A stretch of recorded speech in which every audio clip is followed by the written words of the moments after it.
Assalamu alaikum. Today we will know about the structures passed through the hilum and the impression of viscera and vessels on lung. So let's start from the structures of right lungs. So very first, this is epiarterial bronchus, this is hyperarterial bronchus, and this is the pulmonary artery and then pulmonary vein. So before backward ashle prothome pulmonary vein, then pulmonary artery and then bronchus. Now go to the left lung.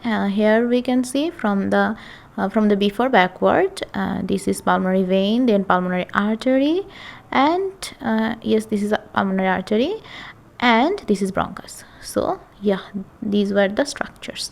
So now see the impression on lungs. So very first, this is right lung, and here we can see a impression. This is caused by heart. So this impression is caused by the right atrium of heart. So this is cardiac impression.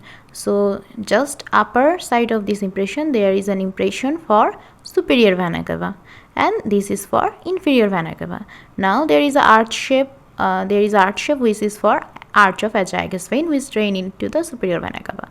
Okay. Then in the upper side of the hilum, there is a impression of trachea.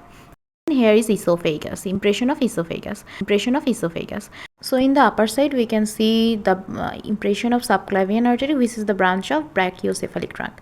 So yeah, that was all for right lung. Now left lung. So this is left lung, and here we can see a deep impression, which is by the ventricle of heart, mainly by the left ventricle, also by the right ventricle. So here we can see impression of pulmonary trunk, which arises from the right ventricle, and from the left ventricle we know aorta arises. So this is the impression of arch of aorta, this arch shape, and here it is for descending aorta. And just before the descending aorta's impression, here is the impression of esophagus. And just above the impression of aorta, there is impression of two artery, that is left common carotid artery and left subclavian artery. So yeah, that was it for today. Assalamu alaikum.